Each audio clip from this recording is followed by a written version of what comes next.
ಈಗ ಗಾಡಿ ಸ್ಟಾರ್ಟ್ ಮಾಡಿದ್ದು ಸ್ಕೂಟರ್ ಓಕೆ, ಗೇರ್ ಗಾಡಿ ಅದು. ಗೇರ್ ಹಾಕಿದ್ರೆ ಮಾತ್ರ ಮುಂದಕ್ಕೆ ಹೋಗುತ್ತೆ. ಗೇರ್ ನಮ್ಮ ಕೈಯಲ್ಲಿಲ್ಲ. ಅದು ಗೇರು ಆ ಮಂತ್ರಕ್ಕೆ ಸಂಬಂಧಪಟ್ಟಂತ ಅಧಿಪತಿ ಕೈಯಲ್ಲಿದೆ. ಓಂ ನಮೋ ಭಗವತೆ ಸಿದ್ಧಿ ವಿನಾಯಕಾಯ ಸರ್ವ ಕಾರ್ಯಕರ್ತ ಸರ್ವವಿಘ್ನ ಪ್ರಶಮನಾಯ ಸರ್ವ ರಾಜವಶೀಕರಾಯ ಸರ್ವ ಜನ್ ಸರ್ವ ಸ್ತ್ರೀ ಪುರುಷ ವಶೀಕರಾಯ ಶ್ರೀ ಹೋಮ್ ಓಂ ಶಟ್ ಅಂತ ಹೇಳ್ತಾರೆ ಗಣಪತಿ ಮಂತ್ರ. ನಾವು ಮಂತ್ರವನ್ನು ನಾವು 100 ಸಾರಿನೋ 108 ಸಾರಿನೋ 1000 ಸಾರಿ ಎಷ್ಟೋ ಸಾರಿ ಜಪಿಸ್ತಾ ಇದ್ವಿ. ಜಪಿಸ್ತಾ ಇದ್ದಾಗ ಗಣಪತಿ ಅಲ್ಲಿರ್ತಾನೆ, 100% ಅಲ್ಲಿರ್ತಾನೆ ಗಣಪತಿ. ಅಲ್ಲಿದ್ದೇ ಇರ್ತಾನೆ. ಇವನು ಏನಕ್ಕೋಸ್ಕರ ಮಾಡ್ತಾವನೆ ಅಂತ ಗಮನಿಸ್ತಾ ಇರ್ತಾನೆ. ನಾವು ಒಳ್ಳೆ ಕಾರ್ಯಕ್ಕೆ ನಮಸ್ಕಾರ ಮಾಡ್ತಾ ಇದ್ದಾಗ ತಥಾಸ್ತು ತಥಾಸ್ತು ತಥಾಸ್ತು ಅಂತ ಇರ್ತಾನೆ. ಮಾಡು ಮಾಡು ಮಾಡು ಮಾಡು ಅಂತ ಇರ್ತಾನೆ.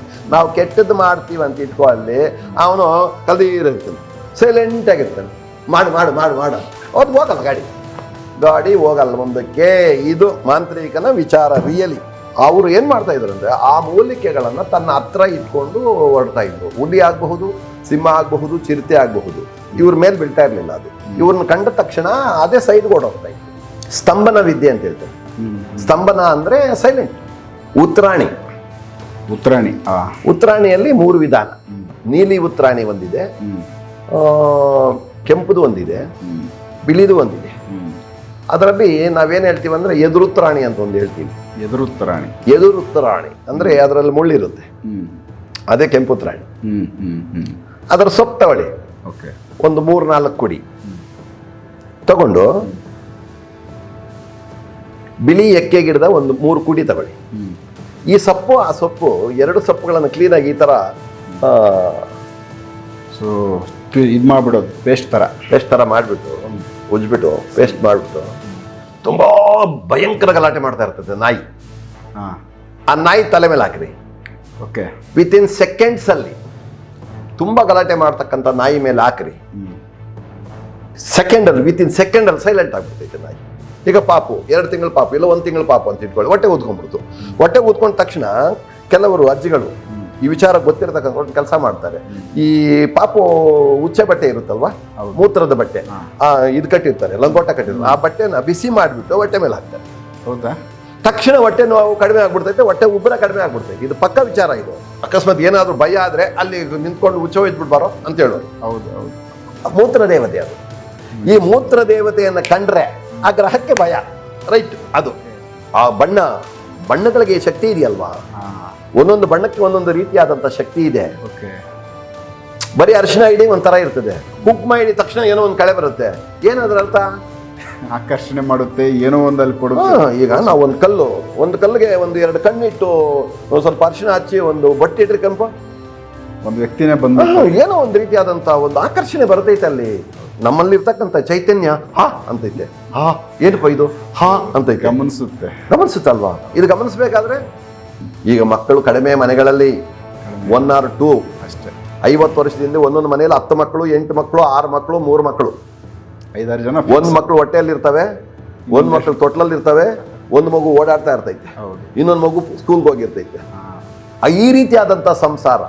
ಆ ಸಂಸಾರದಲ್ಲಿ ಈ ಪಾಪುಗೆ, ಎಳೆ ಪಾಪುಗೆ 1 or 2 months 3 months 6 months ಪಾಪುಗೆ, 6 ತಿಂಗಳ ಮಗುಗೆ ಬೇದಿ ಆಯ್ತಂದ್ರೆ ಯಾವ ರೀತಿ ಅಂದ್ರೆ ಪಿಚ್ಕಾರಿನಲ್ಲಿ ನೀರು ಹೊಡೆದಂಗೆ ಹೋಗ್ತಾ ಇರ್ತೈತೆ ಅಚ್ಚಿಗೆ. ಅದು ಭಯಂಕರವಾದಂಥ ದುರ್ವಾಸನೆ. ಆ ದುರ್ವಾಸನೆ ಹೊಡೆದಿದೆ ಅಂದ್ರೆ ಇದಕ್ಕೆ ಬಾಲಗ್ರಹ ಆಗಿದೆ ಅಂತ ಅಲ್ಲೇ ಅಬ್ಸರ್ವ್ ಮಾಡ್ಕೋಬೇಕು. ಮಾಮೂಲಿ ಮೋಷನ್ನು ಅಷ್ಟೊಂದು ಸ್ಮೆಲ್ ಬರಲ್ಲ. ಅದಕ್ಕೆ ಸಂಬಂಧಪಟ್ಟ ಎಷ್ಟು ಅದಕ್ಕೆ ಶಕ್ತಿ ಇದೋ ಅಷ್ಟೇ ಸ್ಮೆಲ್ ಬರುತ್ತೆ. ಈ ಗ್ರಹ ಆಗಿರ್ತೈತಲ್ಲ, ಆ ಒಂದು ಮೋಷನ್, ಆ ಒಂದು ವಾಂತಿ, ದುರ್ವಾಸನೆ ಅಂದ್ರೆ ಯಾವುದೋ ಒಂದು ದುಷ್ಟಶಕ್ತಿ ಪೀಡೆ ಆಗಿದೆ ಪಾಪುಗೆ.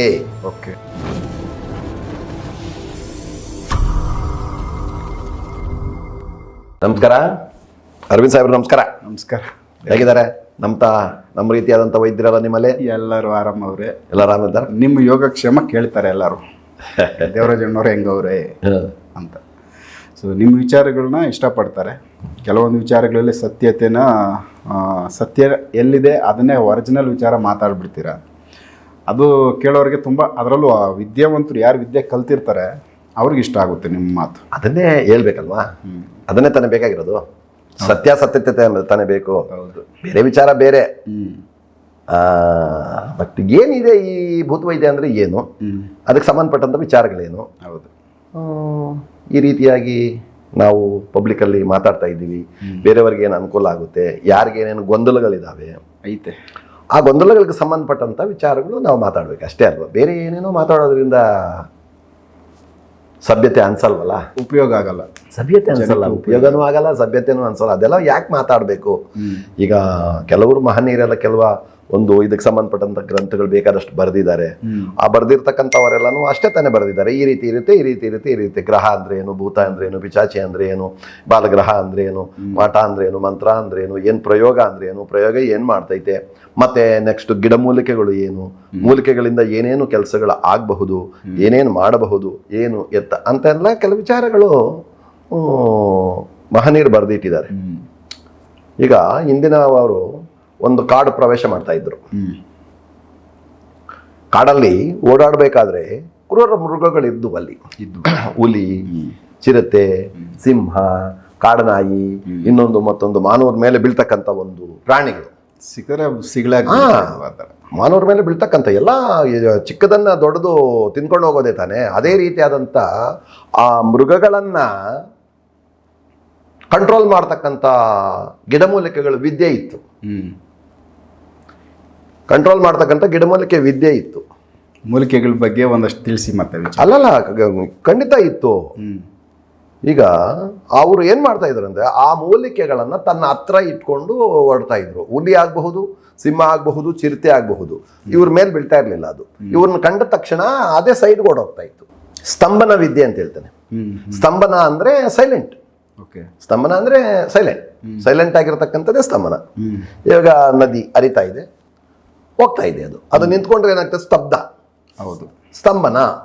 ಈಗ ಈ ವಿದ್ಯೆನಲ್ಲಿ ಆಕರ್ಷಣ, ಮೋಹನ, ವಶೀಕರಣ, ಸ್ತಂಭನ, ಉಚ್ಚಾಟನ, ವಿದ್ವೇಷಣ ಅಂತಕ್ಕಂಥ ಅಂಜನ, ಕೆಲವು ವಿದ್ಯೆಗಳು ಅಷ್ಟಸಿದ್ಧಿಗಳು ಅಂತ ಮಹನೀಯರು ತೀರ್ಮಾನ ಮಾಡಿದ್ದಾರೆ. ಬಟ್ ಇಂದಿನವರಲ್ಲಿ ಎಲ್ಲ ವಿದ್ಯೆಗಳು ಕೆಲವರು ಸಾಧನೆಗಳಲ್ಲಿ ಇತ್ತು. ಈಗ ಕೆಲವರಲ್ಲಿ ಇದೆ, ಕೆಲವರಲ್ಲಿ ಇಲ್ಲ. ನಾವು ಯಾವ ರೀತಿಯೂ ತೀರ್ಮಾನ ತಗೊಳಕ್ಕಾಗಲ್ಲ. ಅವರಲ್ಲಿದೆ, ನಮ್ಮಲ್ಲಿಲ್ಲ, ನಮ್ಮಲ್ಲಿದೆ, ಅವರಲ್ಲಿಲ್ಲ ಅಂತ ಹೇಳಕ್ಕಾಗಲ್ಲ. ಯಾಕಂದ್ರೆ ವಿದ್ಯೆ ಅವರವರು ಗುರುವಿಂದ ಏನೇನು ಪಡ್ಕೊಂಡಿರ್ತಾರೋ ಆ ರೀತಿ. ಈಗ ನಾನು ಮುಖ್ಯವಾದಂಥ ವಿಚಾರ ಏನು ಮಾತಾಡಿದೆ, ಈಗ ಕಾಡು ಪ್ರಾಣಿಗಳನ್ನ ಸ್ತಂಭನ ಮಾಡ್ತಕ್ಕಂಥ ಒಂದು ವಿದ್ಯೆ. ಈಗ ವಿಷಯ ಏನಪ್ಪಾ ಅಂದ್ರೆ, ನಾನೊಂದು ತುಂಬಾ ಒಳ್ಳೆ ವಿಚಾರ ಹೇಳ್ತೀನಿ, ಬೇಕಾದ್ರೆ ಕೇಳಿ. ತುಂಬಾ ಒಳ್ಳೆ ವಿಚಾರ. ಹೇಳಲ್ಲ ಇದನ್ನ ವೈದ್ಯರು, ಭೂತ ವೈದ್ಯರೆಲ್ಲ ಹೇಳಲ್ಲ ಇದನ್ನ. ಯಾಕೆಂದ್ರೆ ಅವ್ರಿಗೆ ಎಷ್ಟು ಗೊತ್ತಿರುತ್ತೋ ಗೊತ್ತಿಲ್ವೋ ಗೊತ್ತಿಲ್ಲ, ಬಟ್ ಹೇಳಲ್ಲ ಇದನ್ನ. ಇಂದಿನವರು ಮಹನೀಯರು ಸಾಮಾನ್ಯವಾಗಿ ಇರಲಿಲ್ಲ. ಇದಕ್ಕೆ ಏನಿಲ್ಲ. ನಮ್ಮ ಉತ್ತರಾಣಿಯಲ್ಲಿ 3 ವಿಧಾನ. ನೀಲಿ ಉತ್ತರಾಣಿ ಒಂದಿದೆ, ಕೆಂಪುದು ಒಂದಿದೆ, ಬಿಳಿದು ಒಂದಿದೆ. ಅದರಲ್ಲಿ ನಾವೇನ್ ಹೇಳ್ತೀವಿ ಅಂದ್ರೆ ಎದುರುತ್ತರಾಣಿ ಅಂತ ಒಂದು ಹೇಳ್ತೀವಿ. ಎದುರುತ್ತರಾಣಿ ಅಂದ್ರೆ ಅದರಲ್ಲಿ ಮುಳ್ಳಿರುತ್ತೆ, ಅದೇ ಕೆಂಪುತ್ತರಾಣಿ. ಅದರ ಸೊಪ್ಪು ತಗೊಳ್ಳಿ, ಒಂದು 3-4 ಕುಡಿ ತಗೊಂಡು, ಬಿಳಿ ಎಕ್ಕೆ ಗಿಡದ ಒಂದು 3 ಕುಡಿ ತಗೊಳ್ಳಿ. ಈ ಸೊಪ್ಪು ಆ ಸೊಪ್ಪು 2 ಸೊಪ್ಪುಗಳನ್ನು ಕ್ಲೀನಾಗಿ ಈ ತರ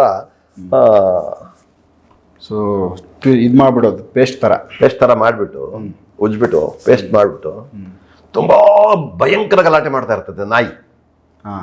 ಆ ನಾಯಿ ತಲೆ ಮೇಲೆ ಹಾಕ್ರಿ. ವಿತಿನ್ ಸೆಕೆಂಡ್ಸ್ ಅಲ್ಲಿ ಆ ರಸ ಹಾಕ್ಬೇಕಾ? ಆ ಸೊಪ್ಪು ಎರಡನ್ನು ಮಿಕ್ಸ್ ಮಾಡಿ ಅರೆದಿರ್ತಕ್ಕಂಥ ಸೊಪ್ಪು 2 ಹರ್ಕೊಳ್ಳಿ.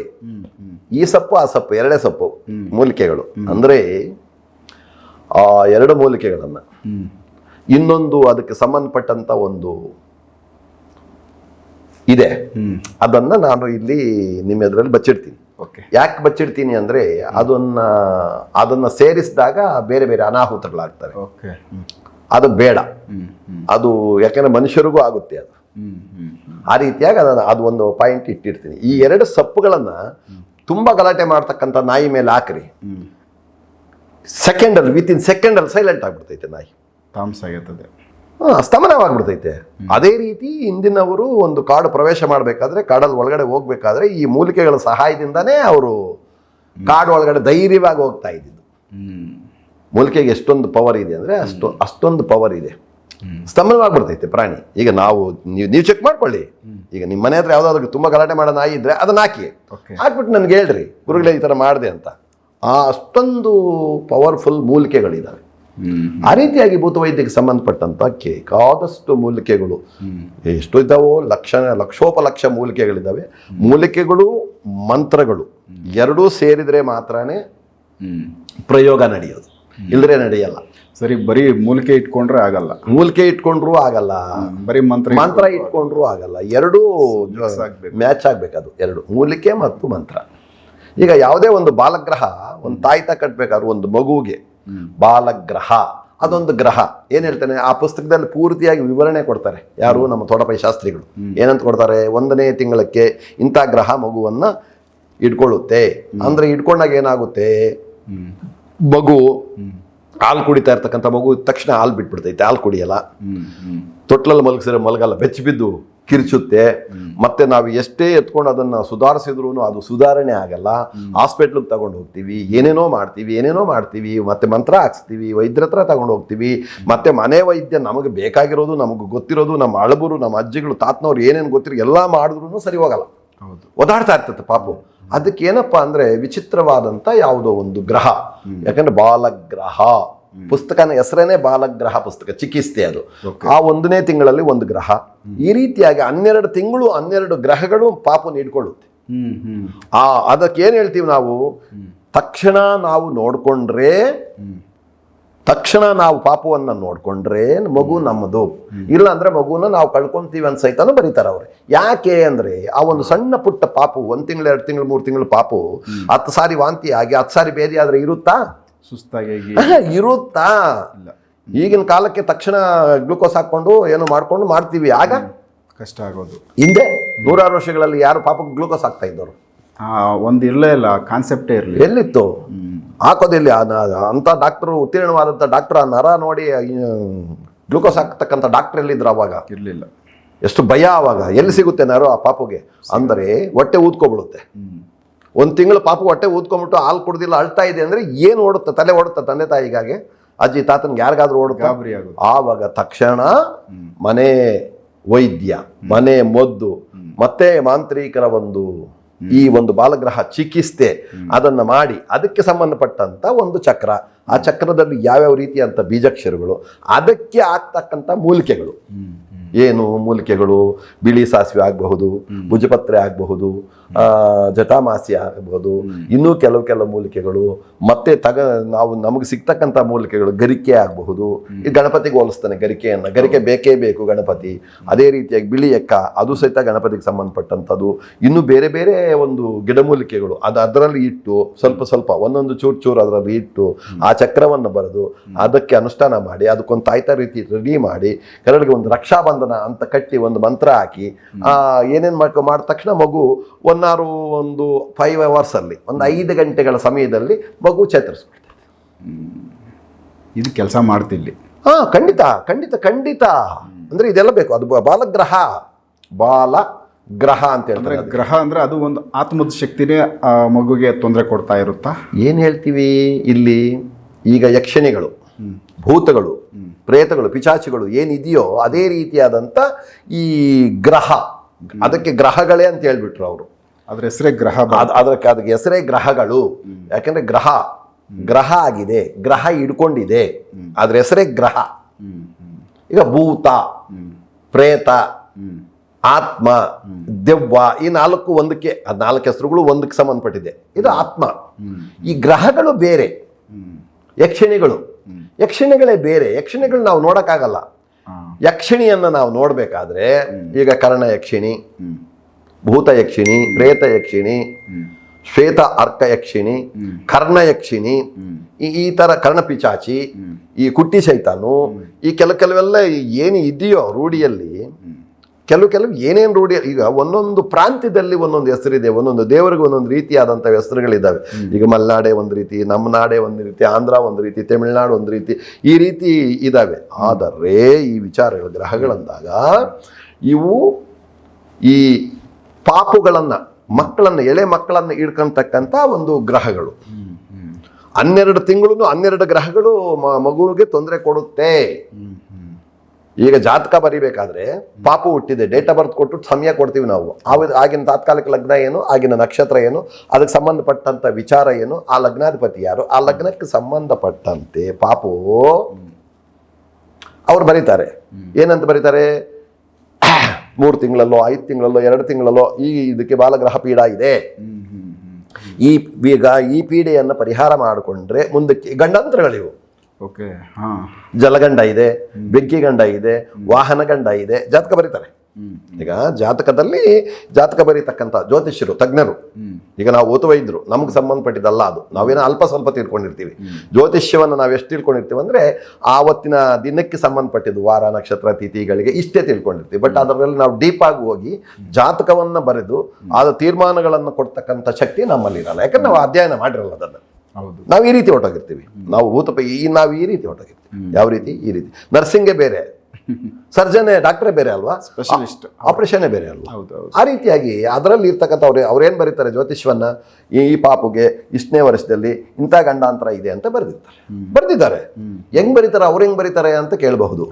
ಈ 12 ಮನೆಗಳ ಕುಂಡಲಿಯಲ್ಲಿ ಲಗ್ನದಿಂದ ತಗೊಂಡು ಎಷ್ಟನೇ ಮನೆಯಲ್ಲಿ ಯಾವ ಗ್ರಹಗಳು ಇದ್ರೆ ಆ ಗ್ರಹಗಳ ಪರಿಣಾಮ ಏನು. ಈಗ ಉದಾಹರಣೆ, ಲಗ್ನದಿಂದ ಒಂದು 3ನೇ ಮನೆಯಲ್ಲೋ 4ನೇ ಮನೆಯಲ್ಲೋ ಶನೇಶ್ವರ ಇದ್ದಾನೆ. ಶನೇಶ್ವರನಿದ್ರೆ ಆಯಾ ಒಂದು ಫಲಾಫಲಗಳು ಏನು ಅಂತ ಬರ್ಕೊಟ್ಬಿಡ್ತಾರೆ ಅವರು.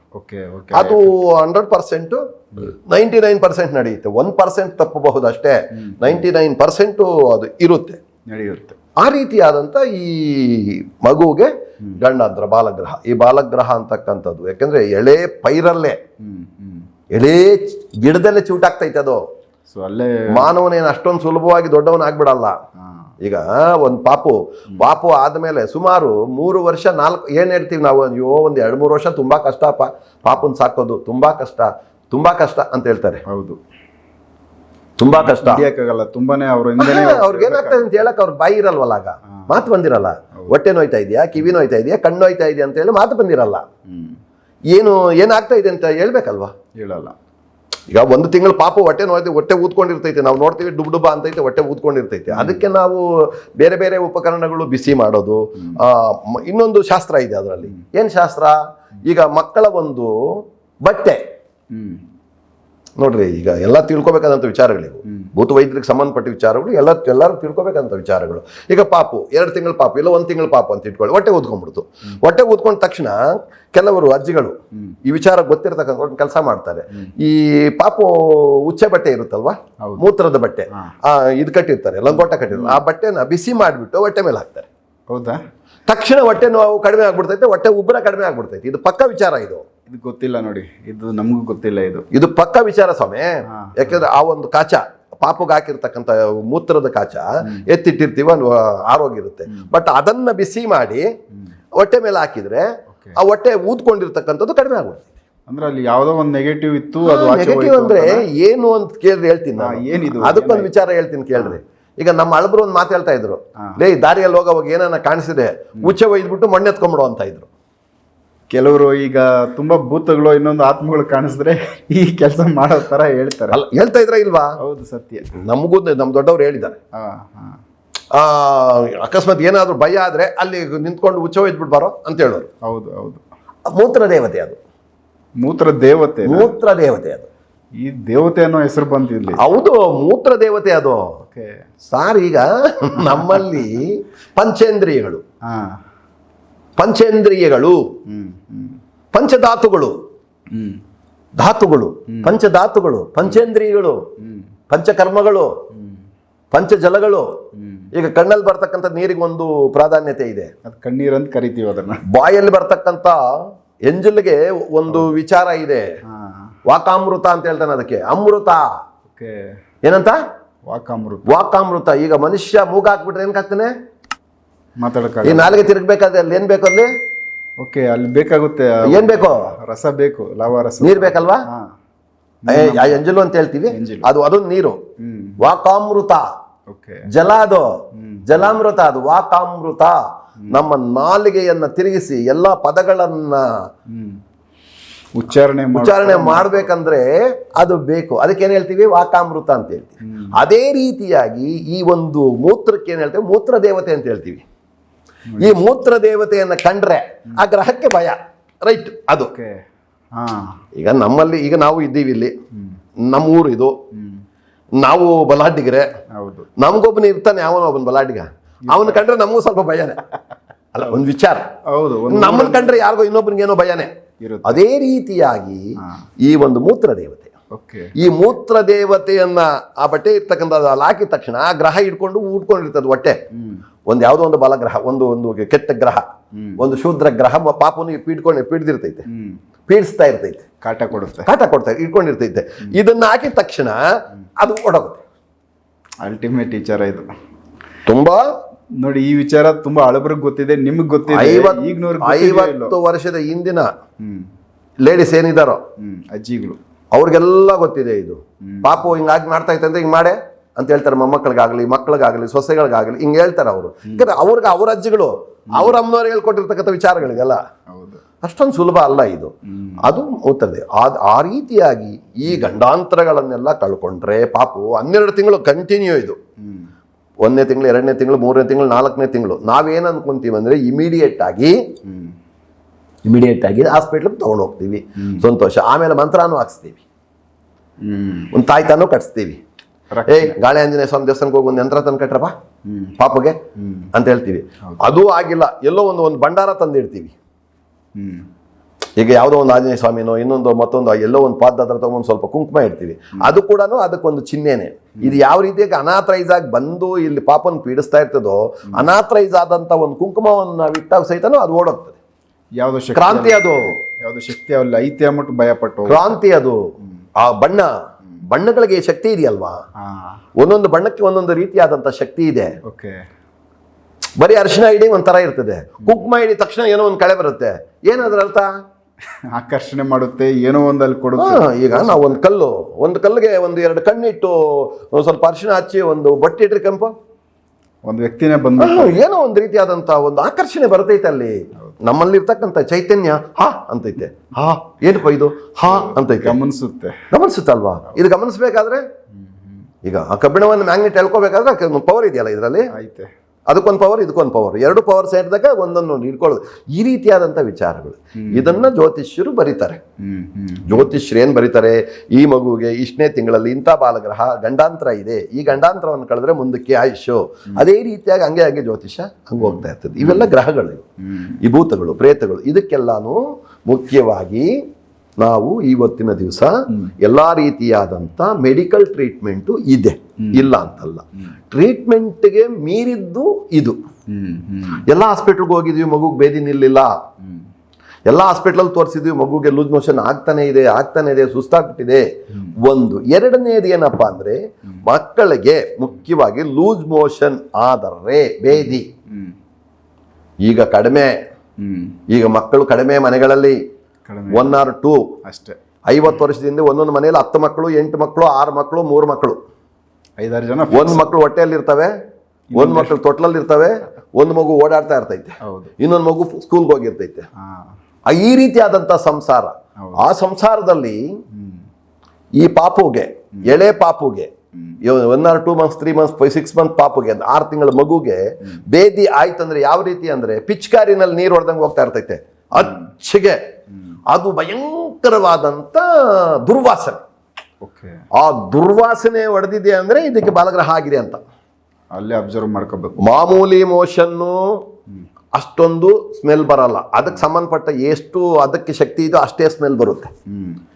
ಈ ಗ್ರಹ ಆಗಿರ್ತೈತಲ್ಲ, ಆ ಒಂದು ಮೋಷನ್, ಆ ಒಂದು ವಾಂತಿ, ದುರ್ವಾಸನೆ ಅಂದ್ರೆ ಯಾವುದೋ ಒಂದು ದುಷ್ಟಶಕ್ತಿ ಪೀಡೆ ಆಗಿದೆ ಪಾಪುಗೆ.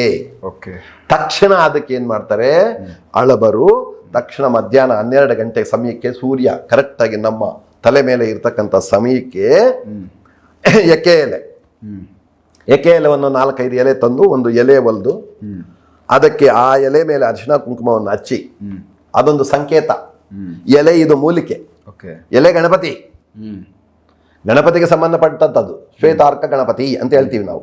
ಶ್ವೇತಾರ್ಕ ಗಣಪತಿ ಅಂದ್ರೆ ಬಿಳಿ ಎಕೆ ಗಿಡ ಗಣಪತಿಗೆ ಸಂಬಂಧಪಟ್ಟಂತ ಒಂದು ಮೂಲಿಕೆ.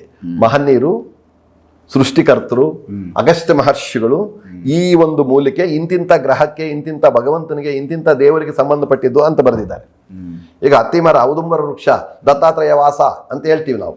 ಯಾಕೆ ಹೇಳ್ತೀವಿ? ತ್ರಿಮೂರ್ತಿಗಳು. ದತ್ತಾತ್ರೇಯ ಅಂದ್ರೆ ತ್ರಿಮೂರ್ತಿಗಳ ಒಂದು ಸಂಕೇತ. ಈ ಮರದಲ್ಲೇ ಇರ್ತಾನಂತ ಯಾಕೆ ಹೇಳ್ತಾರೆ? ಇಂದಿನ ಒಂದು ಮಹನೀಯರ ಒಂದು ತೀರ್ಮಾನ ಅದು. ಬರೀ ಊಹಾಪೋಹಗಳಲ್ಲ ಇದು.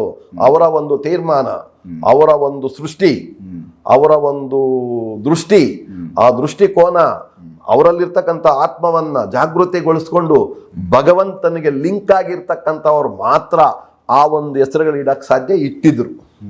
ಎರಡನೆಯದಾಗಿ, ಯಾವುದೇ ಒಂದು ಮೂಲಿಕೆ ನಾವು ತರಬೇಕಾದರೂ ಇಲ್ಲಿ ಮೂಲಿಕೆ ಕೆಲಸ ಮಾಡಲ್ಲ. ಎಷ್ಟೋ ಜನ ವೈದ್ಯರು, ಭೂತ ವೈದ್ಯರು, ಬೇರೆಯವರು ಗಮನಿಸಬೇಕಾದಂಥ ವಿಚಾರ, ಎಲ್ಲೋ ಗಿಡಮೂಲಿಕೆಗಳಿಗೂ ಶಾಪವನ್ನ ಇಟ್ಟಿದ್ದಾರೆ. ಯಾರು? ಅಗಸ್ತ್ಯ ಮಹರ್ಷಿಗಳು. ಯಾಕೆ ಇಟ್ಟಿದ್ದಾರೆ ಅಂದರೆ, ಮಾನವನು ತುಂಬಾ ಬುದ್ಧಿವಂತ, ಮೇಧಾವಿ, ಮನೆತನಗಳನ್ನು ಹಾಳು ಮಾಡ್ತಾನೆ. ಏನ್ ಬೇಕಾದ್ರೂ ತಗೊಂಬಂದು ಪ್ರಯೋಗಗಳು ಮಾಡ್ತಾನೆ. ಪ್ರಯೋಗಗಳು ಮಾಡಿದಾಗ ಹಾಳಾಗ್ತದೆ. ಅದನ್ನು ಸರಿಪಡಿಸ್ಬೇಕಾದ್ರೆ ಕೆಲವು ಸಮಯ ಬೇಕಾಗ್ತದೆ, ಹಣ ಬೇಕಾಗ್ತದೆ, ಅಂತ ಗುರುಗಳು ಸಿಗ್ಬೇಕಾಗ್ತದೆ. ಅದುವರೆಗೂ ಇವ್ರು ಹಾಳಾಗ್ಬಿಡ್ತಾರೆ ಅಂತೇಳಿ ಯಾವುದೇ ಒಂದು ಮೂಲಿಕೆ ಶಾಪ ವಿಮೋಚನೆಯನ್ನ ಮಾಡಿ ತಂದ್ರೆ ಮಾತ್ರನೇ ಪ್ರಯೋಗ ಆಗೋದು. ಇಲ್ಲ ಶಾಪ ವಿಮೋಚನೆ ಆಗಲ್ಲ. ಶಾಪ ವಿಮೋಚನೆ ಆಗದೆ ತಂದಂತ ಮೂಲಿಕೆಯಲ್ಲಿ ಪ್ರಯೋಗ ಆಗಲ್ಲ. ನಿಜ ಇರಬಹುದು. ಇವಾಗ ನಾನು ನಿಮ್ಗೆ 2 ಮೂಲಿಕೆಗಳು ಹೇಳಿದ್ನಿ. ಆ ಮೂಲಿಕೆಗಳು ಈ ನಾವು ಅದಕ್ಕೆ ಏನು ಹೇಳ್ಬೇಕು ಅದನ್ನು ಹೇಳಿ ತಂದ್ರೇನೆ ಅದು ಕೆಲಸ ನಡೆಯೋದು, ಇಲ್ಲ ನಡೆಯಲ್ಲ.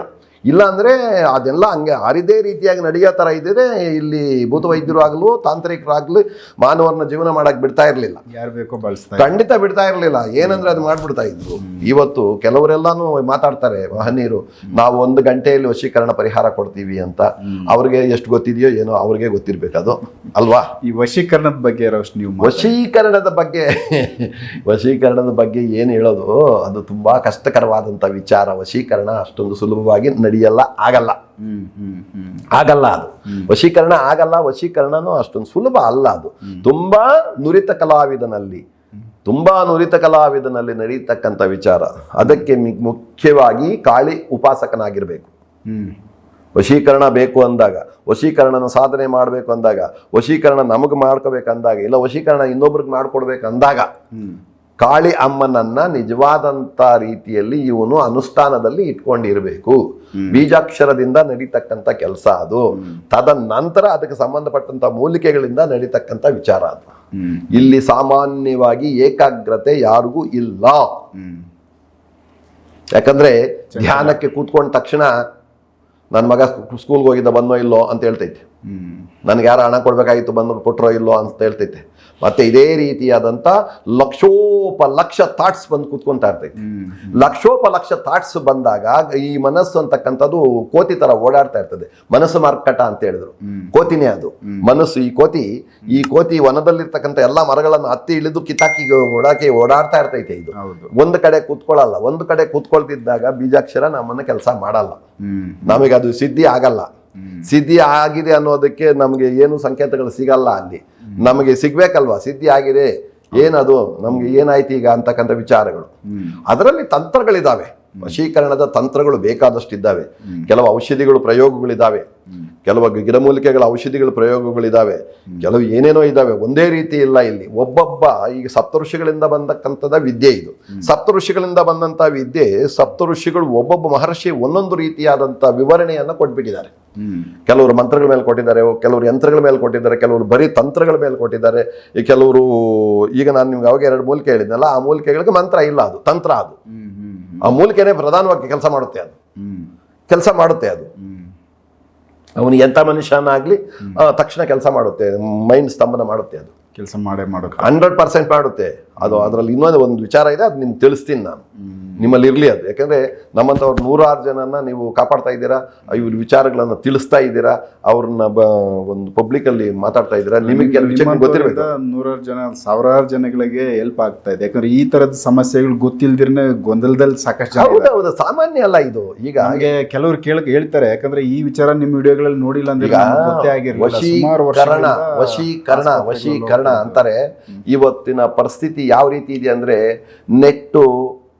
ಇಂಟರ್ನೆಟ್ ಅಂತಕ್ಕಂಥ ವಿಚಾರ ಎಲ್ಲಾ ವಿಚಾರಗಳನ್ನು ಬಹಿರಂಗ ಮಾಡ್ತಾ ಇದೆ. ಅದು ಎಲ್ಲರಿಗೂ ಅಕ್ಸೆಸ್ ಆಗೋದು. ಬಹಿರಂಗ ಮಾಡ್ತಾ ಇದೆ. ಆ ಬಹಿರಂಗದಲ್ಲಿ ಏನಾಗ್ತಾ ಇದೆ ಅಂದ್ರೆ ಎಲ್ರಿಗೂ ಆಕರ್ಷಣೆ ಆಗ್ತಾ ಇದೆ. ಹೆಣ್ಣು ಹೆಣ್ಣು ಹೆಣ್ಣು ಹೆಣ್ಣು ಹೆಣ್ಣು ಅಂತಕ್ಕಂಥ ಒಂದು ಆಕರ್ಷಣೆ. ಹಣ ಬೇಕು, ಮಣ್ಣು ಬೇಕು, ಆಸ್ತಿನೂ ಬೇಕು. ಮೊದಲು ಈ ಮನಸ್ಸು, ಈ ಕೋತಿ ಮನಸ್ಸು ಏನ್ ಮಾಡ್ತಾ ಇದ್ರೆ ಹೆಣ್ಣು ಮೇಲೆ ಹೋಗ್ತಾ ಇದೆ. ಆ ಹೆಣ್ಣಿನ ಮೇಲೆ ಹೋಗ್ತಾ ಇರ್ತಕ್ಕಂಥ ಮನಸ್ಸು ಕೆಲವು ಸಮಯಕ್ಕೆ ಏನು ಮಾಡ್ತಾರಂದರೆ, ಈಗ ಎಜುಕೇಷನ್ ಮಕ್ಕಳಿರಬಹುದು, ಡ್ಯೂಟಿಗಳಲ್ಲಿ ಇರ್ತಕ್ಕಂಥ ಇರ್ಬೋದು, ಅಕ್ಕಪಕ್ಕ ಇರಬಹುದು. ಈಗ ಎಷ್ಟೋ ಜನ ಏನಾಗ್ತಾರೆ ಅಂದರೆ, ಎಷ್ಟೋ ಜನ ಮನೆಗಳಲ್ಲಿ ಹೆಣ್ಮಕ್ಳನ್ನು ಬಿಟ್ಟು ಎಲ್ಲೋ ದೂರ ಡ್ಯೂಟಿಗೆ ಹೋಗಿರ್ತಾರೆ. ಗಂಡು ಮಕ್ಕಳು ಎಷ್ಟೋ ಜನ ಹೆಣ್ಮಕ್ಳನ್ನ ಡ್ಯೂಟಿಗೆ ಕಳಿಸಿರ್ತಾರೆ. ಆ ಸಮಯದಲ್ಲಿ ಈ ಒಂದು ಸಂದರ್ಭಗಳನ್ನು ಇವರು ಈ ನೆಟ್ಟಲ್ಲಿ ನೋಡಿದಾಗ ಪ್ರತಿಯೊಬ್ಬ ಮನುಷ್ಯನಿಗೂ ಏನೋ ಒಂದು ಕಾಮನೆಗಳು, ಆಸೆಗಳು, ಪ್ರಚೋದನೆಗಳು ಬರುತ್ತೆ. ಆವಾಗ ಏನು ಮಾಡ್ತಾರೆ ಅಂದರೆ ಒಬ್ಬರನ್ನೊಬ್ರು ಬಳಸ್ಕೊಂಡು ಏನು ಮಾಡ್ತಾರೆ, ಅವರಿಗೆ ಕಂಟಿನ್ಯೂ ಆದಂಥ ಒಂದು ಸೌಲಭ್ಯಗಳನ್ನು, ಸೌಕರ್ಯಗಳನ್ನು, ಲೈಫನ್ನು ಕೊಡ್ತಾ ಇಲ್ಲ. ಕೊಡ್ದಿದ್ದಾಗ ಏನು ಮಾಡ್ತಾರೆ, ಕೆಲವು ದಿವಸ ಚೆನ್ನಾಗಿರ್ತಾರೆ, ಕೆಲವು ದಿವಸ ಜಗಳ ಆಡ್ತಾರೆ. ಜಗಳ ಆಡಿದ ತಕ್ಷಣ ಇವ್ರು ಏನು ಮಾಡ್ತಾರೆ, ನಮ್ಮಂಥ ಭೂತ ವೈದ್ಯರನ್ನ ಸಂಗ್ರಹಿಸ್ತಾ ಇದ್ದಾರೆ. ಭೂತ ವೈದ್ಯರ ಹತ್ರ ಬಂದು ಮಾತಾಡೋದು, ನಮ್ಗೆ ಈ ಥರ ಆಗ್ಬಿಡ್ತು, ಹಿಂಗೆ ಮೋಸ ಆಗ್ಬಿಡ್ತು, ಹಿಂಗೆ ನಮ್ಗೆ ಬೇಕು, ವಶೀಕರಣ ಮಾಡ್ತೀರಾ, ಈ ರೀತಿ ಆಗ್ಬಿಟ್ಟಿದೆ, ನಮ್ಗೆ ತೊಂದರೆ ಕೊಟ್ಬಿಟ್ರು, ನಮ್ಮನ್ನ ಮೋಸ ಮಾಡಿಬಿಟ್ರು, ನಮ್ಗೆ ವಶೀಕರಣ ಬೇಕು. ಅದೇ ರೀತಿಯಾಗಿ ಎಷ್ಟೋ ಜನ ಹೆಣ್ಮಕ್ಳನ್ನ ಮದುವೆ ಮಾಡಿಕೊಂಡು 2 ತಿಂಗಳು, 3 ತಿಂಗಳು, 6 ತಿಂಗಳಿಗೆಲ್ಲಾನು ಡ್ರೈವರ್ಸ್ ಮಾಡ್ಕೊತಾ ಇದ್ದಾರೆ. ಈಗ ಅದಕ್ಕೂ ನಮ್ಗೆ ನಮ್ಮ ಗಂಡ ನಮ್ಮ ಮಾತು ಕೇಳಬೇಕು, ವಶೀಕರಣ ಬೇಕು, ಇಲ್ಲ ನಮ್ಮ ಹೆಂಡತಿ ನಾವು. ಎಷ್ಟೋ ಜನ ಹುಡುಗಿರ್ ಬಿಟ್ಟು ಹೊಟ್ಟೋಗ್ತಾ ಇರ್ತಾರೆ. ನಮ್ಮಲ್ಲಿ ಸಾವಿರಾರು ಕೇಸು, 100 ಕೇಸು. ಹಿಂದೆ ಕಾಯಿಲೆ ಇದೆ, ದೆವ್ವ ಹಿಡ್ಕೊಂಡಿದೆ, ನಮ್ಗೆ ಯಾರೋ ಏನೋ ಮಾಡಿದ್ದಾರೆ, ಏನೋ ಪ್ರಾಬ್ಲಮ್ ಆಗ್ತಾ ಇದೆ, ನಾವೆಲ್ಲ ಕಡೆ ಒಂದು ಟ್ರೀಟ್ಮೆಂಟ್ ತಗೊಂಡಿದ್ದೀವಿ, ಅದರಲ್ಲಿ ನಮ್ಗೇನು ರಿಸಲ್ಟ್ ಇಲ್ಲ, ಈ ರೀತಿ ಅಂತ ಬರ್ತಾ ಇತ್ತು ಕೇಸಸ್ಸು. ಈಗ ಏನಾಗಿದೆ ಅಂದರೆ ಬರೀ ಇಂಥ ಕೇಸಸ್ಸು, ಬರೀ ವಶೀಕರಣ, ಹೆಣ್ಣು ಗಂಡು, ಹೆಣ್ಣು ಗಂಡು, ಹೆಣ್ಣು ಗಂಡು, ಗಂಡು ಹೆಣ್ಣು, ಈ ಕೇಸಸ್ಸೇ ತಲೆನೋವು. ಎಷ್ಟು ಜನಕ್ಕೆ ರಿಸಲ್ಟು, ಎಷ್ಟು ಜನ ಕೊಡೋಕ್ಕಾಗುತ್ತೆ, ಏನೇನೋ ವಿಚಾರಗಳು ಇದರಲ್ಲಿ. ತಲೆ ನಮಗೆಲ್ಲನೂ ಚಿಟ್ಟಿಡ್ದೋಗಿದೆ. ನನಗೆ ಅವ್ರಿಗೆ ಏನು ಮಾತಾಡೋಕ್ಕೆ ಸಾಧ್ಯ? ಇವು ಅವ್ರೆ ಆ ಸಮಯಕ್ಕೆ ಏನಪ್ಪ ಅಂದರೆ, ಅವರು ಯಾರನ್ನಾದರೂ ಲವ್ ಮಾಡಬೇಕಾದ್ರೆ ಜ್ಯೋತಿಷ್ಯರನ್ನು ಕೇಳಬೇಕು ಫಸ್ಟು. ಅವ್ರು ನಾನು ಲವ್ ಮಾಡ್ತಾ ಇದ್ರೆ ನಾನು ಮಾಡಬಹುದಾ, ಇದು ಮುಂದೆ ಕಂಟಿನ್ಯೂ ಆಗುತ್ತಾ ಅಂತ ಕೇಳಿ ಇವ್ರೇನಾದ್ರು ಹೇಳಿದ್ರೆ ಅದಕ್ಕೇನಾದ್ರು ಒಂದು ಹೇಳ್ಬೋದು. ಇವ್ರು ಏನು ಬೇಕೋ ಮುಂದುವರೆದು ಬಿಟ್ಟು, ಏನೇನು ಬೇಕೋ ಎಲ್ಲ ಹಾಳು ಮಾಡ್ಕೊಂಡ್ಬಿಟ್ಟು, ಒದ್ದಾಡ್ಬಿಟ್ಟು ಲಾಸ್ಟಲ್ಲಿ ಏನು ಮಾಡ್ತಾರೆ, ಎಲ್ಲ ಕಿತ್ತೋದಾಗ ಗುರುಗಳೇ ಈ ರೀತಿ ಆಗ್ತಾ ಇದೆ, ನಾವೇನು ಮಾಡೋದು? ಯಾಕೆಂದರೆ ಅಷ್ಟೊಂದು ಸುಲಭವಾಗಿಲ್ಲ ಈ ವಿದ್ಯೆ. ದೆವ್ವ ಬಿಡಿಸೋರಿದ್ದಾರೆ, ಮಾಟ ಮಾಡೋರಿದ್ದಾರೆ, ಮಾಟವನ್ನು ಸರಿಪಡಿಸತಕ್ಕಂಥವರಿದ್ದಾರೆ, ಮುಂದಿನ ಏಳಿಗೆ ಪೀಳಿಗೆಗಳಿಗೆ ಒಳ್ಳೆಯದಾದ ಮಾಡೋದಂಥ ಒಂದು ಆಕರ್ಷಣೆಗಳನ್ನು ಮಾಡ್ತಕ್ಕಂಥ ಚಕ್ರಸ್ಥಾಪನೆಗಳು, ಇನ್ನೊಂದು ಮತ್ತೊಂದು ಎಲ್ಲರೂ ಇದ್ದಾರೆ. ಈ ವಶೀಕರಣ ಅಂತಕ್ಕಂಥ ವಿಚಾರ ಅಷ್ಟೊಂದು ಸುಲಭ ಅಲ್ಲ. ಯಾಕೆಂದರೆ ನನ್ನ ಒಂದು ಅಧ್ಯಯನದ ಪ್ರಕಾರವಾಗಿ, ನನ್ನ ಗುರುಗಳು ನನಗೆ ಕೊಟ್ಟಂಥ ಆದೇಶದ ಪ್ರಕಾರವಾಗಿ ಅಷ್ಟೊಂದು ಸುಲಭ ಅಲ್ಲ ವಶೀಕರಣ. ವಶೀಕರಣ ಅಂತಕ್ಕಂಥದ್ದು ಏನಾದ್ರ ಅರ್ಥನೇ ಬೇರೆ ಇದೆ. ಜನವಶ್ಯ, ರಾಜವಶ್ಯ, ಸ್ತ್ರೀವಶ್ಯ, ಸಭಾವಶ್ಯ, ಈ ಒಂದು ವಶ್ಯ ಅಲ್ಲ, ಇದು 106 ವಶ್ಯಗಳಿದ್ದಾವೆ. ಇದರಲ್ಲಿ ಎಲ್ಲ ವಶ್ಯಗಳು ಮಾಡಬಹುದು. ಸ್ತ್ರೀವಶ್ಯ ಅಷ್ಟೊಂದು ಸುಲಭ ಅಲ್ಲ. ಯಾಕೆ ಅಲ್ಲ ಅಂದರೆ, ಸಂಸಾರಗಳನ್ನು ಹಾಳು ಮಾಡ್ತಾರೆ ಅಂತಕ್ಕಂಥ ಒಂದು ಗುರಿ ಇಟ್ಕೊಂಡು ಗುರುಗಳು ಇದನ್ನು ಕೆಲವ ಒಂದು ಮರ್ಮಾಂಗವಾಗಿ ಇಟ್ಬಿಟ್ರಿ. ಇದನ್ನು ಮುಖ್ಯವಾಗಿ ನೀವು ತಿಳ್ಕೊಬೇಕಾದಂಥ ವಿಚಾರ. ಯಾಕಂದರೆ ಪ್ರತಿ ದಿವಸ ನಮ್ಮಂಥವರನ್ನು, ಹೊಸ ಮುಖಗಳನ್ನು ಪರಿಚಯ ಮಾಡಿಕೊಂಡು ಅವ್ರ ವಿಚಾರಗಳನ್ನು ನೀವು ಹೊರ ತೆಗಿತಾ ಇರ್ತೀರ. ಅಲ್ಲಿ ಯಾರು ಏನು ಮಾತಾಡ್ತಾ ಇದ್ದಾರೆ, ಇವರಲ್ಲಿ ವಿದ್ಯೆ ಎಷ್ಟು ಅಡಗಿರಬಹುದು, ಇವರ ಸಾಧನೆ ಏನು ಅಂತ ನಿಮ್ಗೆ ಅರ್ಥ ಆಗಬೇಕು. ಅದಕ್ಕೋಸ್ಕರ ನಾನು ಮಾತಾಡ್ತಾ ಇದ್ದೀನಿ. ಬೇಕಾದಷ್ಟಿದೆ, ಬೇಕಾದಷ್ಟು. ಈಗ ದೋಗಭರ್ತಿ ಸ್ವಾಮಿಗಳು ಅಂತೇಳಿ ಆಂಧ್ರ, ಅದು ಗುಂಟೂರಿಂದ ಒಂದು ಪಂಚಾಂಗ ಬರ್ತೈತೆ, ದೋಗಭರ್ತಿ ಸ್ವಾಮಿಗಳು. ಆ ದೋಗಭರ್ತಿ ಸ್ವಾಮಿಗಳು ಗುಂಟೂರು ಪಂಚಾಂಗ ಅಂತ ಬರೆದಿದ್ದಾರೆ. ಅವರು ಒಂದು ಗ್ರಂಥವನ್ನು ಬರೆದಿದ್ದಾರೆ. ಎಂಥ ಗ್ರಂಥ? ಯಂತ್ರ ಮಂತ್ರ ತಂತ್ರ ಸುಗಂಧ ಬೋಧಿನಿ ಅಂತಕ್ಕಂಥ ಒಂದು ಗ್ರಂಥವನ್ನು ಬರೆದಿದ್ದಾರೆ. ಅವ್ರು ಬರೆದಿದ್ದಾರೆ. ಗುಂಟೂರಿನವರು. ಅದು ಪಂಚಾಂಗ, ಗುಂಟೂರು ಪಂಚಾಂಗ ಈಗಲೂ ಬರ್ತೈತೆ. ಆ ಪಂಚಾಂಗದಲ್ಲಿ ಕೆಲವು ವಿಚಾರಗಳು ಬರ್ತೈತೆ. ಬಟ್ ವಿಷಯ ಏನಪ್ಪಾ ಅಂದ್ರೆ, ಆ ಯಂತ್ರ ಮಂತ್ರ ತಂತ್ರ ಸುಗಂಧ ಬೋಧಿನಿ ಅಂತಕ್ಕಂಥ ಗ್ರಂಥದಲ್ಲಿ ವಶೀಕರಣಗಳೇ 1000 ಬರೆದಿದ್ದಾನೆ. 1000 ವೆರೈಟೀಸ್ ಬರೆದಿದ್ದಾನೆ. ಬೇರೆ ಬೇರೆ ಥರದ್ದು, ಬೇರೆ ಬೇರೆ ರೀತಿ, ಇಂತಿಂಥ ಮೂಲಿಕೆ, ಇಂತಿಂಥ ವಿಷಯ, ಇಂತಿಂಥ ವಸ್ತುಗಳು, ಇಂತಿಂಥ ಔಷಧಿಗಳು. ಈಗ ಮನುಷ್ಯನ ಮೇಲೆ ಪ್ರಯೋಗ ಮಾಡ್ತಕ್ಕಂಥ ಮದ್ದೀಡು, ಈಗ ಮದ್ದೀಡು ಎಲ್ಲ ಹೊಟ್ಟೆಗೆ ಹಾಕ್ತಕ್ಕಂಥ ಒಂದು ಪ್ರಯೋಗಗಳು. ಕೆಲವರೆಲ್ಲ ನೋಡಿ ಈ ಮೂಲಿಕೆ ಹೊಟ್ಟೆಗೆ ಹಾಕಿದ್ರೆ ಹಿಂಗಾಗುತ್ತೆ, ಅದು ಹಾಕಿದ್ರೆ ಹಂಗಾಗುತ್ತೆ, ಎಪಿಸೋಡ್ ಬೇಕಾದಷ್ಟು ನೋಡಿದ್ದೀನಿ ನಾನು, ಬೇಕಾದಷ್ಟು ನೋಡಿದ್ದೀನಿ. ಬಟ್ ಅಷ್ಟೊಂದು ಸುಲಭ ಅಲ್ಲ. ಇವತ್ತು ಅಷ್ಟೊಂದು ಸುಲಭವಾಗಿ ಇದ್ದರೆ ಅದು ಯಾರನ್ನ ಬೇಕಾದರೂ ಏನು ಬೇಕಾದರೂ ಮಾಡ್ಕೋಬೋದಾಗಿತ್ತು. ಆಮೇಲೆ ಇನ್ನೂ ಒಂದು ವಿಚಾರ ಏನಪ್ಪ ಅಂದರೆ, ಗುರು ಅಂತಕ್ಕಂಥವರು ವಿದ್ಯೆಯನ್ನು ಕಲಿಸ್ದಾಗ ಏನು ಮಾಡಬೇಕು ಏನು ಮಾಡಬಾರ್ದು, ಯಾವುದು ಒಳ್ಳೆಯದು ಯಾವುದು ಕೆಟ್ಟದ್ದು ಅಂತಕ್ಕಂಥ ತೀರ್ಮಾನವೂ ಇದೆ. ಈಗ ಮಂತ್ರಾದಿ ದೇವತೆ, ಈಗ ಒಂದು ಮಂತ್ರ ಯಾವುದೋ ಒಂದು ಕೆಟ್ಟದಾಗ್ಬೋದು ಒಳ್ಳೇದಾಗ್ಬೋದು, ಒಳ್ಳೇದಕ್ಕೆ ಮಾಡ್ತಕ್ಕಂಥದ್ದು ಆಗಬಹುದು, ಇಲ್ಲ ಪ್ರಯೋಗ ಮಾಡ್ತಕ್ಕಂಥ ಮಂತ್ರನೂ ಆಗಬಹುದು. ಆ ಮಂತ್ರಕ್ಕೆ ಒಂದು ದೇವತೆ ಇದ್ದಾಳೆ. ಪ್ರತಿ ಮಂತ್ರ ಒಂದು ಅಕ್ಷರಕ್ಕೆ ಒಬ್ಬ ಅಧಿಪತಿ ಇದ್ದಾರೆ, ಅಧಿದೇವತೆಗಳಿದ್ದಾರೆ. ಇಲ್ಲಿ ಅಧಿದೇವತೆಗಳಿಲ್ಲದೆ ಮಂತ್ರಗಳ ಕೆಲಸ ಮಾಡಲ್ಲ. ಅಧಿದೇವತೆಗಳು ಸಾರಿ ಎಪಿಸೋಡಲ್ಲಿ ನಾನು ಒಂದು ಮಾತು ಹೇಳಿದೆ, ಓಂ ಓಂ ಓಂ ಓಂ ಹೌದು, ಓಂ ಸರ್ವಜನ ಆಕರ್ಷಣಾಯ. ಅದು ಯಾರು ಎಷ್ಟು ಭಕ್ತಿಯಿಂದ ಶ್ರದ್ಧೆಯಿಂದ ಮಾಡ್ಕೊತಾರೋ, ಒಂದು ಚಿಲ್ಲರೆ ಅಂಗಡಿ ಆಗ್ಬೋದು, ಇನ್ನೊಂದು ಮತ್ತೊಂದು ವ್ಯಾಪಾರ ಸ್ಥಳಕ್ಕೆ ಅದು ಕೆಲಸ ಮಾಡುತ್ತೆ, 100% ಮಾಡುತ್ತೆ. ನಮಗೂ ಮಾಡುತ್ತೆ. ನಾವು ನಮ್ಮ ಹತ್ರ 4 ಜನ ಬರಲಿ ಅಂತ ನಾವು ಸಹಿತಾನು ಅದನ್ನು ಧ್ಯಾನ ಮಾಡ್ತೀವಿ. ನಮ್ಮ ಹತ್ರ ಬಂದವ್ರಿಗೆ ಒಳ್ಳೇದಾಗಲಿ ಅಂತ ಸಹಿತಾನು ಅದೇ ಮಂತ್ರವನ್ನು ಧ್ಯಾನ ಮಾಡ್ತೀವಿ ನಾವು. ಅದಕ್ಕೆ ಪವರ್ ಇದೆ, ಪವರ್ ಇಲ್ಲ ಅಂತಲ್ಲ. ಆ ಪವರನ್ನು ಸಂಪಾದನೆ ಮಾಡ್ಕೋಬೇಕು ಯಾರು ಸಾಧಕನು. ಮಾಂತ್ರಿಕನಿಗೆ ಸಾಮಾನ್ಯವಾದಂಥ ಕಷ್ಟ ಇಲ್ಲ, ತುಂಬ ದೊಡ್ಡ ಕಷ್ಟ ಇದೆ. ಯಾಕೆಂದರೆ ಪ್ರತಿಯೊಂದನ್ನ ಅಗೋಚರವಾದಂಥ ವಿಚಾರವನ್ನು ಗೋಚರಕ್ಕೆ ತಂದುಕೊಂಡು ಅದನ್ನು ಸರಿಪಡಿಸಿಕೊಂಡು ಆ ಪ್ರಯೋಗವನ್ನು ಮಾಡಿ ಅದರಲ್ಲಿ ರಿಸಲ್ಟ್ ಕಂಡುಕೊಳ್ಬೇಕಾದ್ರೆ ಬೇಕಾದಷ್ಟು ಸಾಧನೆ ಇದೆ ಇಲ್ಲಿ. ಆ ಸಾಧನೆ ಮಾಡಿದ ಮೇಲೆ ಏನಾಗುತ್ತೆ ಅಂದರೆ, ಇಲ್ಲಿ ನಿಜಾಂಶ ಅಂತ ಒಂದು ಬರ್ತೈತೆ. ಏನು ಇಲ್ಲಿ ಸತ್ಯ ಅಂತಕ್ಕಂಥದ್ದು ಮುಖ್ಯ. ನಾವೇನು ನಮ್ಮ ದೊಡ್ಡವ್ರು ಏನು ಹೇಳ್ತಾರೆ, ಸತ್ಯವಾಗಿ ಹೇಳ್ಬೇಕಪ್ಪ, ನಮಗೆ ಯಾವುದು ಶಾಶ್ವತ ಅಲ್ಲ, ಎಷ್ಟೋ ದಿನ ನಾವಿಲ್ಲಿ ಇರಲ್ಲ, ಇವತ್ತಿದ್ದವರು ನಾಳೆ ಇಲ್ಲ, ನಾಳೆ ಇದ್ದವರು ನಾಡುದ್ದ ಇಲ್ಲಪ್ಪ, ನಾವು ಸಾಧ್ಯವಾದಷ್ಟು ಸತ್ಯವಾಗಿ ಹೋಗ್ಬೇಕು ಅಂತ ಹೇಳ್ತೀವಿ. ಮಾನವನು ಅಲ್ಪ ಮಾನವ, ಇವನು ಇಲ್ಲಿರ್ತಕ್ಕಂಥ ಸುಖ ಭೋಗ ಭಾಗ್ಯಗಳಿಗೆ ಆಸೆ ಪಡ್ಕೊಂಡಿರ್ತಕ್ಕಂಥವನು ಇವನು. ಈಗ ವಿಚಾರ ಏನು, ಸಪ್ತ ಋಷಿಗಳು ಈ ಮಂತ್ರಗಳಿಗೆ, ಈ ಅಕ್ಷರಗಳಿಗೆ ಪವರು ಏನಿದೆ ಅಂತ ನಮಗೆ ತಿಳಿಸಿರ್ತಕ್ಕಂಥದ್ದು. ಅವ್ರಿಗೆ ಭಗವಂತನ ಡೈರೆಕ್ಷನ್, ಅವ್ರಿಗೆ ಸಪ್ತ ಋಷಿಗಳಿಗೆ ಭಗವಂತನ ಡೈರೆಕ್ಷನ್. ಭಗವಂತ ಕಂಡಿದ್ದಾನೋ ಕಂಡಿಲ್ವೋ ಅವ್ರಿಗೆ ಮಾತ್ರ ಗೊತ್ತು. ನಾವೇನು ಕಂಡಿಲ್ಲ, ಇನ್ನು ಭಗವಂತನ ಕಾಣಕ್ಕೂ ಆಗಲ್ಲ. ನಾನು ಎಷ್ಟೋ ಸಾರಿ ಹೇಳ್ಬಿಟ್ಟಿದ್ದೀನಿ, ಪರಮಾತ್ಮ ಬೃಂಡನೆ ನಾಮ ಇರುವುದಾಗಿ ಪರಮಾತ್ಮನೆಯವರು ಚೂಡ್ಲರ ಅಂತ ಹೇಳ್ಬಿಟ್ಟಿದ್ದೀನಿ. ಆ ರೀತಿಯಾಗಿ ಇಲ್ಲಿ ಏನು ಹೇಳ್ತೀವಿ, ಸತ್ಯ ಅನ್ನೋದು ಮುಖ್ಯ. ಇಲ್ಲಿ ಋಷಿಗಳು ಏನು ಹೇಳಿದ್ದಾರೆ ಅಂದರೆ, ಇಂಥ ಅಕ್ಷರ ಇಂತಿಂಥದ್ದು ಕಟ್ಟಿದೆ, ಅಲ್ಲಿ ಅಧಿದೇವತೆ.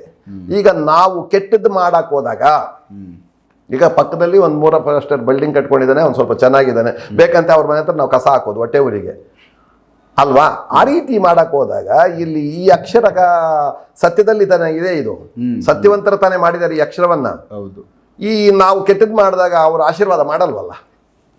ಓಕೆ, ಅಲ್ಲಿ ಆಶೀರ್ವಾದ ಮಾಡದಿದ್ದಾಗ ಈ ಕೆಲಸ ಮಾಡಲ್ವಲ್ಲ. ಇದು ತಪ್ಪು ಕೆಲಸಗಳು, ಕೆಟ್ಟ ಕೆಲಸಗಳಿಗೆ ಅಲ್ಲ ಸಾರ್, ನೀನು ಡಿಗ್ರಿ ತಗೊಂಡಿದ್ಯಾ, ನಿಮ್ಗೆ ಪ್ರಿನ್ಸಿಪಲ್ ಸೀಲ್ ಹಾಕ್ಕೊಟ್ಟಿರ್ಬೇಕಲ್ಲ. ಇದಕ್ಕೆ ಪ್ರಿನ್ಸಿಪಲ್ ಇದಾನಲ್ವಾ, ಈಗ ನಿನ್ನ ಮೇಲೆ ನಾನು ಪ್ರಯೋಗ ಮಾಡಬೇಕು. ಏನೋ ಒಂದು ಅರವಿಂದ್ ಉಚ್ಚಾಟನಾಯ ನಮಃ ಅಂತ ಹೇಳ್ಬಿಡ್ತೀನಿ ನಾನು. ಅರವಿಂದ್ ಉಚ್ಚಾಟನೆ ಈ ಊರು ಬಿಟ್ಬಿಡ್ಬೇಕು ಅಂತ ಅದರ ಅರ್ಥ. ಮಾಡ್ಬೇಕಾದ್ರೆ ನಾನು ನೀನು ಕೆಟ್ಟವನಾಗಿ ನನಗೇನಾದ್ರು ತೊಂದರೆಗಳು ಕೊಟ್ಟಿದ್ರೆ ಮಾತ್ರ ಇವ್ರು ಆಶೀರ್ವಾದ ಮಾಡ್ತಾರೆ, ಮಾಡು ಅವನಿಗೆ ಅಂತ. ನೀನು ಒಳ್ಳೆಯವನಾಗಿದ್ರೆ ನಾನು ಮಾಡಿದ್ರೆ ನನಗೆ ಆಶೀರ್ವಾದ ಆಗಲ್ಲ. ಇಲ್ಲಿ ಆಶೀರ್ವಾದ ಆಗದಿದ್ದಾಗ ಅಂತ ಅದು ಡ್ರಾ ಆಗೋಗ್ತದೆ. ಅಲ್ಲಿ ಮಾಡಿದ್ರು ಕೆಲಸ ಆಗಲ್ಲ, ಅದು ಹಂಗೆ ಸ್ಥಗಿತ, ಹಂಗೆ ಇರ್ತೈತೆ, ಅದು ಮುಂದಕ್ಕೆ ಹೋಗಲ್ಲ. ಗಾಡಿ ಸ್ಟಾರ್ಟ್ ಮಾಡಿದ್ದೀವಿ, ಸ್ಟಾರ್ಟಿಂಗ್ ಅಲ್ಲಿ ಐತೆ ಗಾಡಿ, ಓಕೆ, ಗೇರ್ ಹಾಕಿಲ್ವಲ್ಲ, ಮುಂದಕ್ಕೆ ಹೋಗಲ್ಲ. ಗೇರ್ ನಾವಲ್ಲ ಅಲ್ಲ. ವಿಷಯ ಚೆನ್ನಾಗಿ ತಿಳ್ಕೊಳ್ರಿ. ಓಕೆ, ನಾವು ಜನರಲ್ ಆಗಿ ಮಾತಾಡ್ಕೊಂಡು ಹೋಗ್ತಾ ಇದೀವಿ ವಿಚಾರವಾಗಿ. ಚೆನ್ನಾಗೈತೆ ವಿಚಾರ. ಈಗ ಗಾಡಿ ಸ್ಟಾರ್ಟ್ ಮಾಡಿದ್ದು ಸ್ಕೂಟ್ರ್, ಓಕೆ, ಗೇರ್ ಗಾಡಿ, ಅದು ಗೇರ್ ಹಾಕಿದ್ರೆ ಮಾತ್ರ ಮುಂದಕ್ಕೆ ಹೋಗುತ್ತೆ.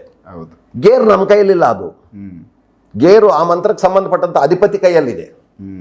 ಓಂ ನಮೋ ಭಗವತೆ ಸಿದ್ಧಿ ವಿನಾಯಕಾಯಿ ಸರ್ವ ಕಾರ್ಯಕರ್ತ ಸರ್ವವಿಘ್ನ ಪ್ರಶಮನಾಯ ಸರ್ವ ರಾಜವಶೀಕರಾಯ ಸರ್ವ ಜನ್ ಸರ್ವ ಸ್ತ್ರೀ ಪುರುಷ ವಶೀಕರಾಯ ಶ್ರೀ ಹೋಮ್ ಓಂ ಶಟ್ ಅಂತ ಹೇಳ್ತಾರೆ ಗಣಪತಿ ಮಂತ್ರ. ಆ ಮಂತ್ರವನ್ನು ನಾವು 100 ಸಾರಿನೋ 108 ಸಾರಿನೋ 1000 ಸಾರಿನೋ ಎಷ್ಟೋ ಸಾರಿ ಜಪಿಸ್ತಾ ಇದ್ವಿ. ಜಪಿಸ್ತಾ ಇದ್ದಾಗ ಗಣಪತಿ ಅಲ್ಲಿರ್ತಾನೆ, 100% ಅಲ್ಲಿರ್ತಾನೆ ಗಣಪತಿ. ಅಲ್ಲಿದ್ದೇ ಇರ್ತಾನೆ. ಇವನು ಏನಕ್ಕೋಸ್ಕರ ಮಾಡ್ತಾವನೆ ಅಂತ ಗಮನಿಸ್ತಾ ಇರ್ತಾನೆ.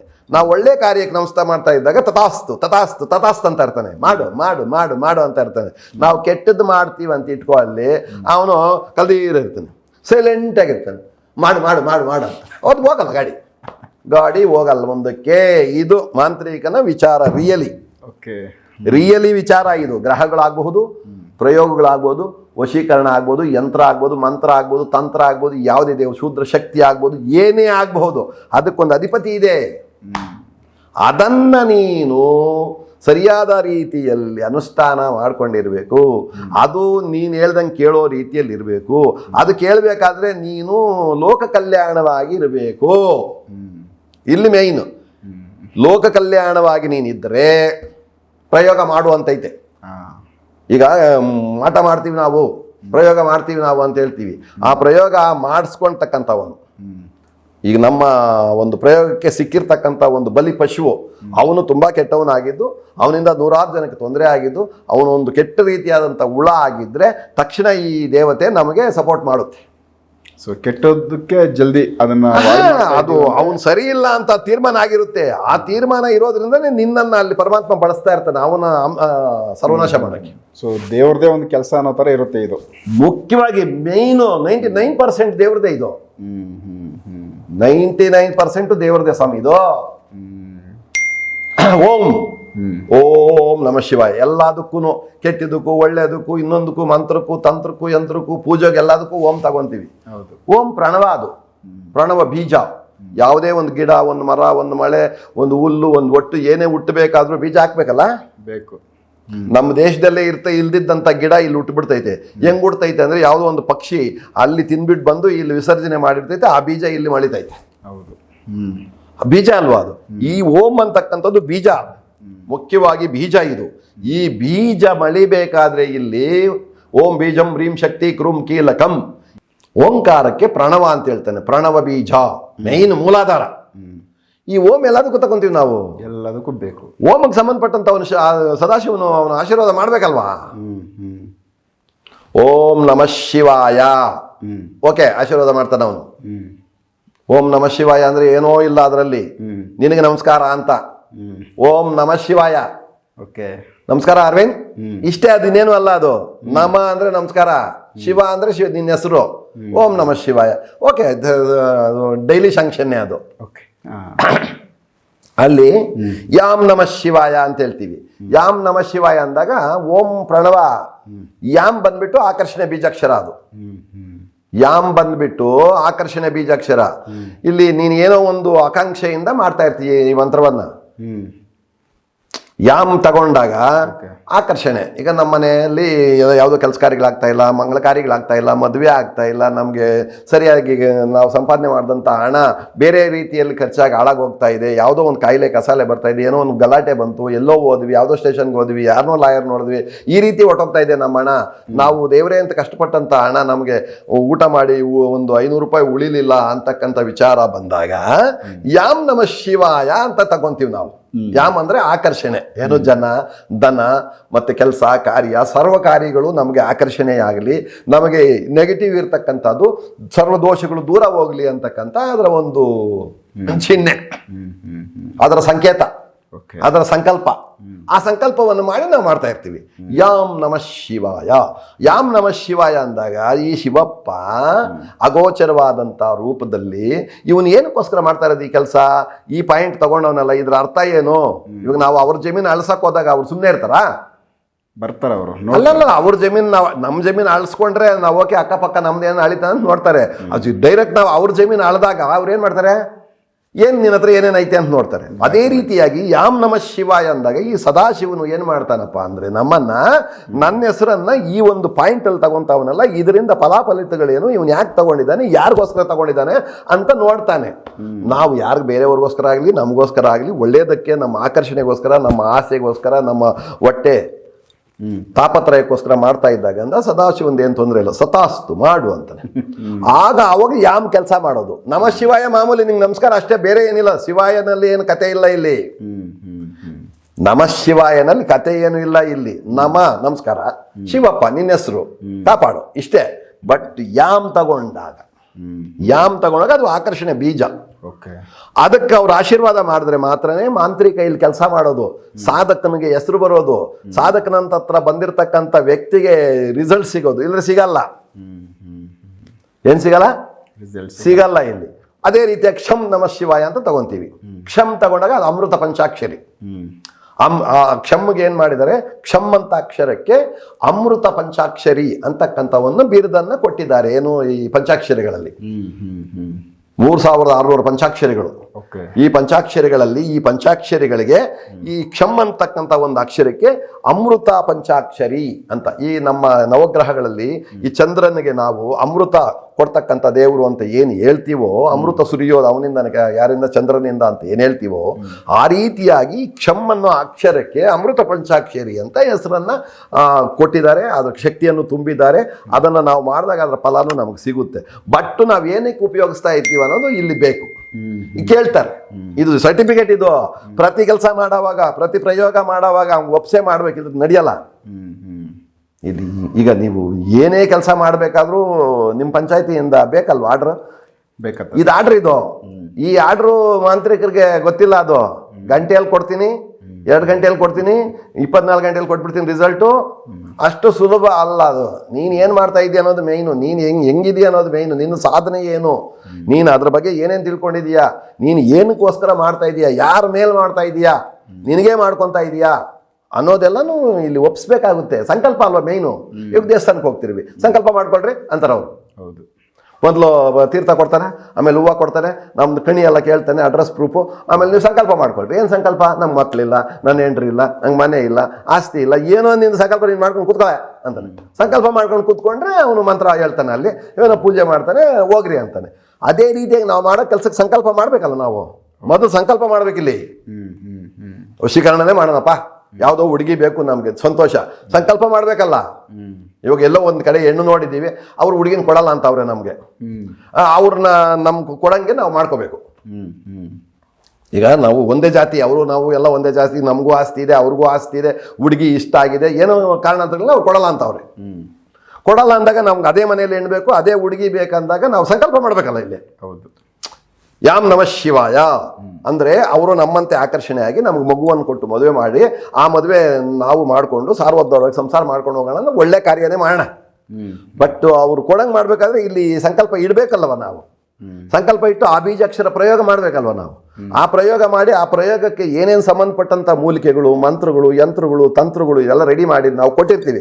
ಕೊಟ್ಟಾಗ ಅದನ್ನು ಎತ್ಕೊಂಡು ಹೋಗಿ ಮನೆಯಲ್ಲಿ ಈ ರೀತಿ ಪೂಜೆ ಮಾಡಿರಿ ಅಂತ ಹೇಳಿರ್ತೀವಿ. ಇಷ್ಟು ದಿನ ಪೂಜೆ ಮಾಡಿ ಆಮೇಲೆ ಅವ್ರಿಗೆ ಮಾತಾಡ್ರಿ, ಫೋನ್ ಮಾಡಿ, ಇಲ್ಲ ಅವ್ರ ಹತ್ರ ಓಟ್ ಬನ್ನಿರಿ, ಇಲ್ಲ ಮೀಡಿಯೇಟರ್ನ ಕಳಿಸ್ರಿ, ಇವಾಗ ಏನೋ ಚೇಂಜ್ ಆಗಿದೆಯಾ ಮನಸ್ಸು ಅಂತ ಕೇಳ್ತೀವಲ್ಲ ನಾವು. ಇದು ವೈದ್ಯ. ಇದು ಒರಿಜಿನಲ್ ಪ್ರಯೋಗಗಳು. ನಾನು ಮಾತಾಡ್ತಾ ಇರೋದು ನಿಮ್ಮ ಹತ್ರ. ನಮ್ಮ ಹತ್ರ ಏನಕ್ಕೆ ಬರ್ತಾರೆ, ನಾವೇನು ಮಾಡ್ತೀವಿ, ಅವ್ರು ಏನು ಮಾಡ್ಕೋಬೇಕು, ಅವ್ರಿಗೆ ಕೇಳಿದ್ದಂಥ ಒಂದು ರಿಸಲ್ಟ್ ಸಿಕ್ಕಿದೆಯಾ ಇಲ್ವಾ, ಇದು ಮೇನ್ ವಿಚಾರ ಅಲ್ಲೇನು ಸ್ವಾಮಿ? ಹೌದು ಹೌದು. ಭೂತಗಳದ್ದು, ಪ್ರೇತಗಳದ್ದು, ಪಿಶಾಚಿಗಳದ್ದು, ಮಂತ್ರಗಳದ್ದು 150 ಎಪಿಸೋಡ್ ಕೊಟ್ಟಿದ್ದೀನಿ, ಅದೆಲ್ಲ ಇದೆ. ಬಟ್ ವಿಷಯ ಇದೆ ಅಲ್ವಾ? ಹೌದು ಹೌದು. ಯಾರೇ ನಮ್ಮ ಹತ್ರ ಬರಲಿ, ನೋಡಿ ಕರೆಂಟು ಬಂತು, ಯಾರೇ ಏನಕ್ಕೆ ಬಂದರು ಇದೆ ಅಲ್ವಾ? ಯಾವ ಥರ ಈ ವಿದ್ಯೆಗಳನ್ನ ನೀವು ಸಂಪಾದನೆ ಮಾಡ್ಕೊಂಡಿದ್ದೀರಾ, ನಿಮ್ಮ ಬಗ್ಗೆ ನಾನು ಇದುವರೆಗೂ ಅಷ್ಟು ಡೀಟೇಲಾಗಿ ತಿಳಿಸಿಲ್ಲ. ನೀವು ಯಾವ ಥರ ಸಾಧನೆ ಮಾಡ್ಕೊಂಡು ವಿದ್ಯೆಗಳು ಕಲ್ತಿದ್ದೀರಾ ಅಂತ. ಸೊ ನೆಕ್ಸ್ಟ್ ವಿಡಿಯೋದಲ್ಲಿ ನಿಮ್ಮ ಸಾಧನೆಗಳ ಬಗ್ಗೆ ಖಂಡಿತ ತಿಳಿಸ್ತೀನಿ ಸ್ವಾಮಿ. ಸೊ ವೀಕ್ಷಕರೇ, ಮಿಸ್ ಮಾಡಿದೆ ನೆಕ್ಸ್ಟ್ ವಿಡಿಯೋ ನೋಡಿ. ದೇವರಾಜಣ್ಣವ್ರದ್ದು, ಅವರು ಯಾವ ರೀತಿ ಈ ಸಾಧನೆಗಳು ಮಾಡಿಕೊಂಡು ಇವತ್ತು ಇಷ್ಟೆಲ್ಲ ವಿದ್ಯೆಗಳು ಅವ್ರು ಸಂಪಾದನೆ ಮಾಡೋರಂದರೆ ಅವ್ರ ಶ್ರಮ ಹೇಗಿತ್ತು, ಅದನ್ನು ಮುಂದಿನ ವಿಡಿಯೋದಲ್ಲಿ ಮಾತಾಡ್ತೀನಿ. ಸೊ ಎಪಿಸೋಡ್ನ ಮಿಸ್ ಮಾಡಿದೆ ನೋಡಿ. ನಮಸ್ಕಾರ.